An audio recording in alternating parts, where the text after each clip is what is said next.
श्मशान में सन्नाटा था, लेकिन वो सन्नाटा मृत्यु से भी भारी था। चारों ओर जलती चिताएं, उड़ती राख और रक्त की गंध फैली हुई थी।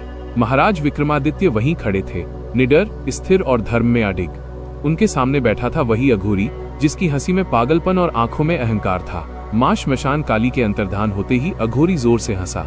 उसने कहा, राजा, अब तू कुछ नहीं कर सकता, स्वयं देवी मेरी रक्षक हैं। विक्रमादित्य ने शांत स्वर में उत्तर दिया, जो अधर्म के मार्ग पर चलता है उसकी रक्षा कोई भी शक्ति अधिक समय तक नहीं करती। अघोरी क्रोधित हो उठा। उसने अपने हाथ आकाश की ओर उठाए और भयानक मंत्रों का उच्चारण करने लगा। श्मशान की धरती कांपने लगी। अचानक चारों ओर से काली छायाएं उठी। वे छायाएं मनुष्य के आकार की थीं, लेकिन उनके चेहरे विकृत थे। विक्रमादित्य ने अपनी तलवार उठाने का प्रयास किया, लेकिन वो अभी भी दूर पड़ी थी। अघोरी ने जोर से चिल्लाकर कहा, देख राजा, ये है मेरी सिद्धि, ये मृत आत्माएं मेरी आज्ञा मानती हैं। छायाएं विक्रमादित्य की ओर बढ़ने लगीं। उस क्षण भी उनके मन में भय नहीं आया। उन्होंने आंखें बंद की और मन ही मन मां श्मशान काली का ध्यान किया।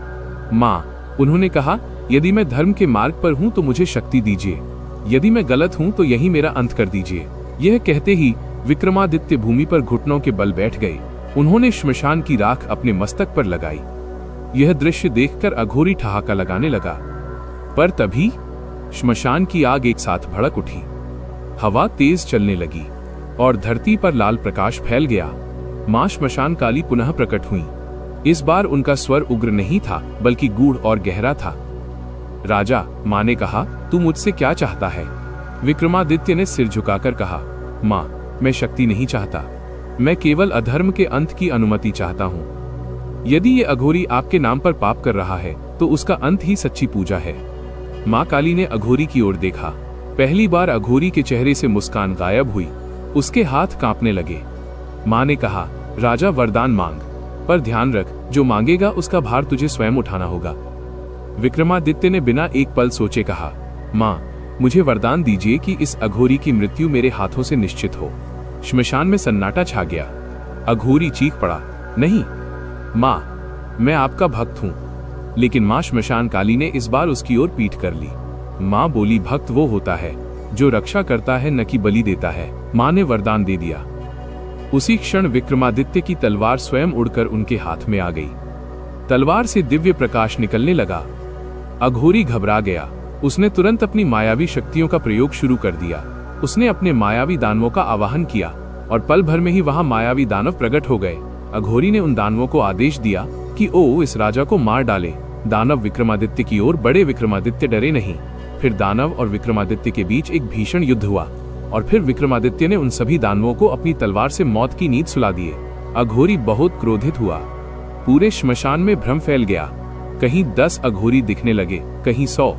धरती से काले सर्प निकल आए। आकाश से आग बरसने लगी। ये साधारण युद्ध नहीं था, ये माया और धर्म का युद्ध था। विक्रमादित्य ने आंखें बंद की और कहा, जो सत्य है वही दिखाई दे। क्षण भर में माया टूटने लगी। अघोरी का असली रूप सामने आ गया। वह क्रोध में पागल होकर विक्रमादित्य पर झपटा। दोनों के बीच भयानक युद्ध हुआ। तलवारें टकराईं, चिंगारियां निकली, श्मशान गूंज उठा। अघोरी बार बार मायावी वार करता, लेकिन हर बार विक्रमादित्य अडिग रहते। अंततः एक निर्णायक क्षण आया। विक्रमादित्य ने पूरी शक्ति से तलवार चलाई और उसका सर धड़ से अलग हो गया। उसका शरीर भूमि पर गिर पड़ा। उसकी सिद्धियां, उसकी माया सब राख बन गईं। मां श्मशान काली प्रकट हुई। इस बार उनका स्वर शांत था। मां श्मशान काली ने कहा, राजा विक्रमादित्य, आज तूने सिद्ध किया कि सच्चा बल शस्त्र में नहीं, धर्म में होता है। यह कहकर मां अंतर्धान हो गई। श्मशान शांत हो गया। विक्रमादित्य ने आकाश की ओर देखा। उन्हें ज्ञात था कि यह केवल एक युद्ध था, लेकिन धर्म की यात्रा अभी समाप्त नहीं हुई। दूर कहीं कांतिपुर के महल में संकट की छाया अब छटने लगी थी। युद्ध समाप्त हुआ, पर कथा अभी बाकी है। अगर आपको ये भाग अच्छा लगा हो तो इस वीडियो को लाइक और चैनल पर नए हो तो चैनल को कर लेना सब्सक्राइब, जिससे हमारी हर वीडियो आप तक पहुंचे। धन्यवाद दोस्तों, आप सभी को वीडियो के लास्ट तक बने रहने के लिए।